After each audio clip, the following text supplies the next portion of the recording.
What's going on, YouTube? When it comes to iconic luxury SUVs, two of the most celebrated in pop culture are the Cadillac Escalade and Lincoln Navigator. They have been trading blows for over 25 years at this point, and while the Escalade has had the upper hand in recent years, the Navigator is ready to bring this rivalry back like it's 2002 all over again. Both these large luxury SUVs have been refreshed or redesigned this year. So, if you have over $100,000 to spend on one of these status symbols, which should you add to your garage? Well, that's what we're about to find out today.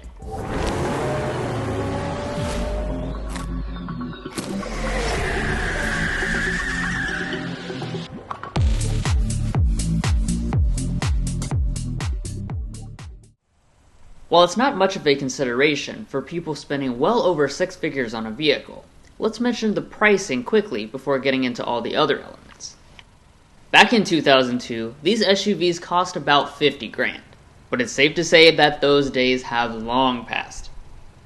Now the Navigator's base price is $5 below $100,000, and our as-tested prices today are $108,000 and $122,000 in the Lincoln and Cadillac respectively. By the way, if you want to get the best price from local dealerships and access to invoice pricing info for these two models or any vehicle, we have a tool on our website to do just that. It's great for shopping, so make sure to check the link in the description for more info. If you're new to our comparisons, we conduct them objectively. We've done our best to weigh the points awarded throughout in major and minor categories, and towards the end, we will go over reliability and resale value information. But let's go ahead and get started. So walking up to their exterior designs, it goes without saying these two have presence, and a lot of it. They are both big, bold, and fancy, which is exactly what buyers want in this segment. The Escalade Platinum features a traditional flashy chrome grille, while our Navigator goes with the jet appearance and has a sportier blacked out look. We won't award points for styling differences, but know that you can get a black or chrome grille on either SUV. Moving past that, they feature fancy full LED projector headlights, with entry and exit animations. Neither of them have fog lamps, and while both have illumination in their grilles, it's only the Escalade with an illuminated logo as well. Lincoln fights back with dynamic turn signals though. Heading on around to the side, this is a great place to get a sense of just how big these two SUVs are. Lengthwise, they're both right at about 210 inches long in their standard wheelbases, and both also offer longer versions as well. Regardless, 22-inch alloys complete their flashy designs, either in all chrome or black, depending on your preference. Additionally, for 2025, both are now offering 24-inch wheels straight from the factory if you want the ultimate pizzazz. Lincoln will even go a step further, giving you the choice of a two-tone painted roof. In the rear, the Escalade goes for a boxier appearance, but the feature sets are largely the same between the two. They have spoilers, hidden wipers, and gigantic full LED taillights with animations. Escalade also includes exposed exhaust outlets, and as body-on-frame SUVs, they have large amounts of capability, 8,000 and 8,700 pounds of towing in the Cadillac and Lincoln respectively. That's greater than a 5% difference, so we will award it a half point. Now as far as other features, they have fully loaded mirrors with things like power folding and auto dimming. Plus they both also have every single active safety system as standard equipment. Advanced semi-autonomous driving systems are also part of those packages, named Cadillac Super Cruise and Lincoln Blue Cruise. Both work at high speeds and on pretty much all highways in the US and Canada, but Super Cruise also works on many secondary roads, plus it has better real-world performance in our experience. Because of that, we'll give it a half-point advantage. But keep in mind that Lincoln's Blue Cruise is free for an additional year before you have to start paying a subscription for it. Warranty-wise, both models are covered longer than many luxury rivals, and match each other, besides for the Lincoln not including any complimentary maintenance unless you get the black label trim level. Anyway, that's the end of the exterior, and I promise there are very impressive cabins coming up. But first, If you're new here, we're brothers and we've been reviewing cars since we were 12 and 16. We started young, and since then we have reviewed over 2,000 vehicles at every price point. No matter what you're looking for, from humble to high-end, we'd love for you to subscribe to be a part of our Car Confections family. Let's learn a lot and have some fun with all the latest cars. So walking up to the vehicles, both have smart entry systems and remote start on the fob. Both also have the fan-favorite power running boards, and to make entry and exit even easier, Escalade is also including 4 fully power-operated doors this year. That's quite the fancy feature, and in addition, it has soft-close doors which are not offered on the Navigator. Now glancing inside the interiors of these two, they really have that wow factor, which is so important in this segment. Obviously, there's a lot to get into with tech and features, but first, let's talk about the seats. They feature real leather seating, but in the Escalades, it's an ultra-premium semi-aniline quality, and also it has a fancier quilting design compared to the plainer Navigator seats. Of course, the seats are also heated and ventilated, have memory functions, and are highly adjustable. The Navigator's is more adjustable though, with a standard 24-way perfect position seat compared to the Escalade's 16 ways of adjustment. The other nice thing is that both of them have power massaging for relaxation after a long day of work. Now getting inside and breaking down the bigger point of overall material quality, these two both impress. They have liberally applied leather, real wood, and aluminum over many of the surfaces. However, the Escalade has the edge. It has real metal speaker grills, real leather on the dash instead of leatherette, and even a headliner finished in Alcantara. Because of this attention to detail, it'll take the materials point.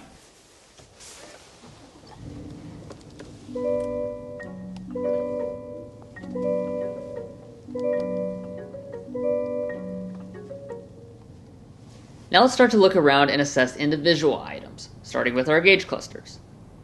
Obviously, both are part of a larger screen system this year, but the areas dedicated to the gauges are approximately the same size, and both have lots of customizability and functionality. That being said, the Escalade does have a couple advantages here. It's the only one to include a night vision system, and because of the positioning of the Lincoln screen, it oddly does not include a head-up display like the Cadillac has. The steering wheels have actually both gone to 2-spoke designs for 2025, evoking old-school looks. And they are heated, power adjusting, and leather wrapped with rain sensing wipers. Lincoln also gives you things like power adjusting pedals, but keep in mind those, along with the steering wheel and mirrors, must be adjusted within the screen. Next up is the major point category of interior storage, where, as you might expect, both do well.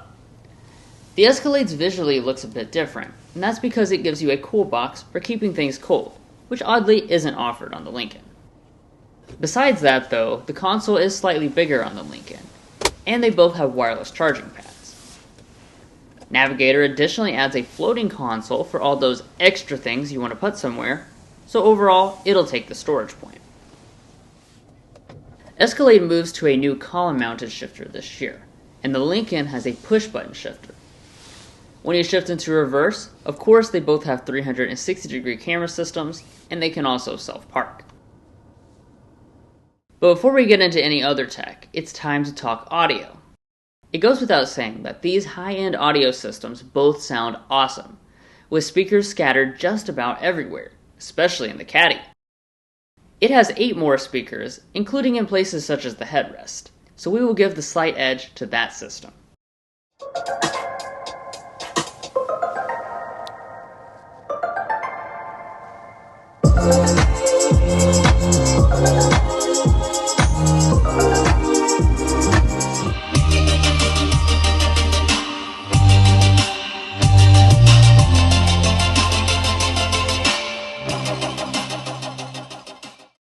Moving on from that, let's discuss climate controls.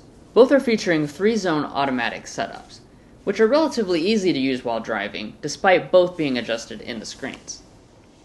The main differences worth pointing out are that the Lincoln includes a fragrance system, standard on all models, but it does require air vent adjustment within the screen. That extra complication while driving will give the Escalade a half-point advantage. Alright, so now it's time to talk about the elephant in the rooms, the main screens. We already somewhat got into this, but Escalade has taken tech to a new level this year, with its standard 55-inch pillar-to-pillar display. Navigator, not to be outdone, has also opted for a pillar-to-pillar display, measuring in at a measly 48 inches. That's a 14% size advantage for the Escalade.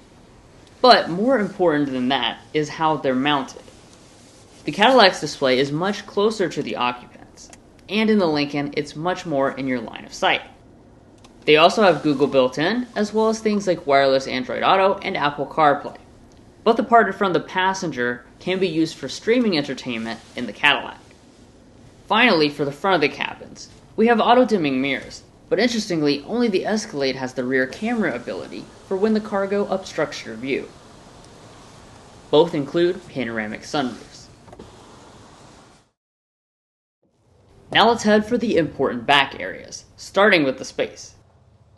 Both come in within a fraction of an inch of each other for leg and headroom, and will far outdo many of the German rivals that you might be cross-shopping. But, space aside, which SUV will spoil you more? Well, in this case, it's the Lincoln, with second row seats that are power adjusting instead of manual, ventilated instead of just heated, and they even have lumbar and massage. While some may prefer the accessibility of the gap between the seats, the Lincoln also has a center console with storage and a screen to adjust all kinds of settings. Now all that is included in a $2,700 package on the Navigator. But we must point out that Escalade is now offering equivalent features to this in a $7,500 executive rear seating package. We obviously don't have that package, despite the Cadillac already costing significantly more on the sticker. There are still even more features to mention. You have rear seat entertainment screens on the Cadillac only, lots of plugs on both of them, and neither of them have sunshades for the side windows. Alright, now let's move on to the next row. Getting into the third row is superior in the Navigator, not only because of its power ability, but because it wouldn't require a child seat removal like the Escalade, which folds flat instead. Once back in the third rows, you'll quickly find that these are some of the best way-back seats in the entire industry. That being said, the Navigator does hold a significant advantage in third row legroom, although their headrooms are the same. Both SUVs seat 3 across back here, and will still coddle you with leather seats and very good thigh support. There are USBs and vents as well, and neither of them have heated third rows as equipped, but one is offered on the Navigator. But perhaps just as important as the back seats is the cargo areas. Both have hands-free power tailgates, but only the Escalade can pop the rear glass independently. More importantly though, the Lincoln is now featuring a split tailgate design. That allows for ultimate tailgating, and will be a big deal to many shoppers in this segment. Once the tailgates are open, the Escalade takes the reins back in all 3 seating configurations. And as a maximum, it has about 13% more cargo space than the Lincoln. Of course, keep in mind that the extended wheelbase versions will increase those numbers for those with huge space needs. Both have power folding third row seats and spare tires, but only the Lincoln lets you 40-20-40 split fold your third row, allowing for hauling long objects plus seating for everyone to come along.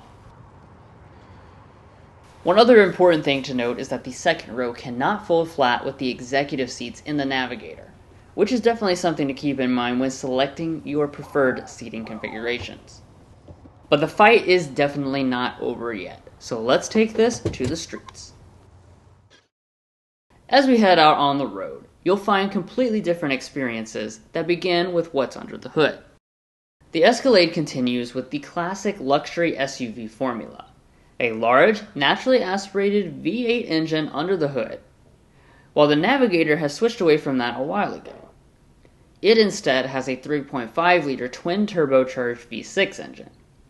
This smaller engine actually makes more horsepower and torque, at 440 and 510 versus 420 and 460 in the Escalade respectively.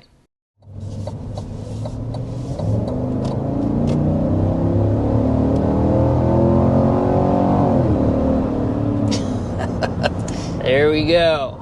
Got the V8 muscle on board.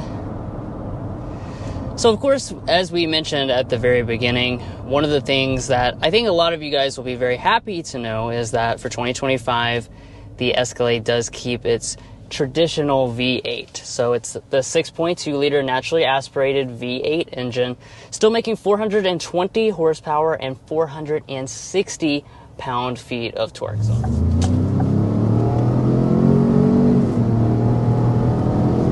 All right, 60. Nice. Very nice. So, like we were talking about at the spec dump in the beginning, we don't have a powertrain change for this 2025 model. That being said, it still has a lot of power, actually more than the Escalade. So this is a 3.5 liter twin turbo V6 engine, making 440 horsepower and 510 pound-feet of torque. When I put my foot down, I think what in particular I'm feeling is definitely that torque. It does push you back in the seat, and the acceleration is quite quick overall. As far as the transmissions are concerned, they both share a 10-speed automatic and four-wheel drive systems as equipped. They are smooth and responsive, so nothing to complain about here.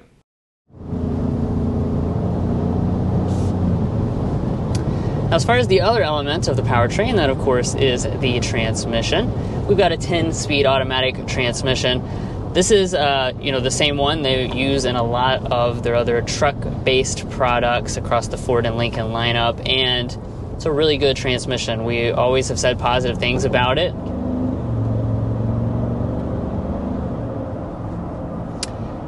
Now, in terms of the other element of the powertrain, we've got the 10-speed automatic transmission. This is the same 10-speed that Cadillac and General Motors have used in a lot of different products. It's a really good transmission. While these may occasionally need to tackle a light dirt road, these are luxury SUVs designed for the road first and foremost. Here we have one of the biggest differences between these SUVs. While Navigator has adaptive dampers standard on all models, Escalade has those, plus it adds a full air suspension. That means its ride is exceptionally good. While the Lincoln's ride certainly isn't bad, the Escalade feels more luxurious and smooth. And speaking of smooth, let's go ahead and talk about your ride quality for this, Platinum Escalade. I have to say, I am absolutely blown away by the ride quality. The Escalade has always had really good ride, and especially when you choose a top dog model like this Premium Luxury Platinum, that's where you're going to really get all the goodies. So, starting on the Premium Luxury trim level, that's where you're going to get magnetic ride control. Now, if you choose the Platinum grades, that's also going to throw in the additional air suspension function. So the air suspension is going to really elevate your overall ride quality. Here in the Navigator, I am very impressed with the ride quality. It does a great job of soaking up most of the intrusions in the road. Now, there are a couple things worth mentioning here. First of all, you cannot get an air suspension, which I am disappointed by. I wish Lincoln had added an air suspension to the Navigator and the Expedition, for that matter, for this new generation. That's really going to give you that next tier of super, super smooth ride quality. This is just going to be at the smooth and good ride quality level. We do have adaptive dampers as standard equipment, though, so that's just something worth noting. It's also important that luxury SUVs are very quiet, which is why here at Car Confections, we take a sound level reading of every vehicle we test out. Decibel readings are on a logarithmic scale, and the smallest difference an adult can usually discern is 1 decibel, which isn't quite met here.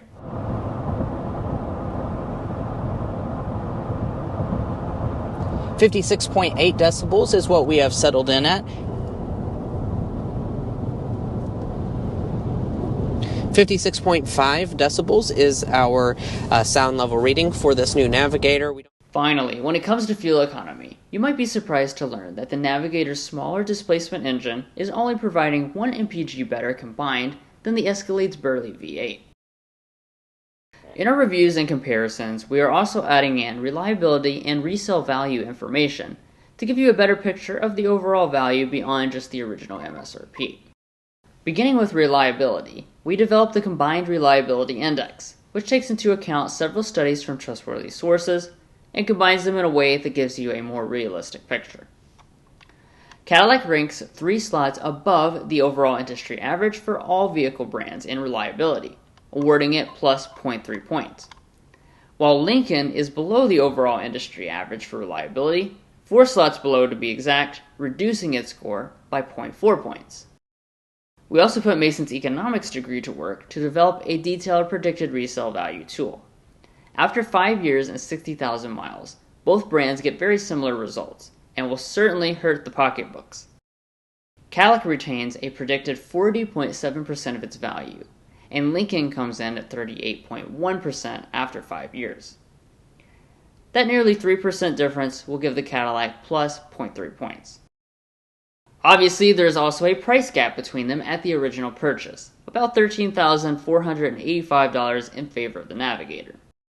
However, because people shopping in this segment well above the $100,000 price point are not very price sensitive at all, we won't be awarding any points for that.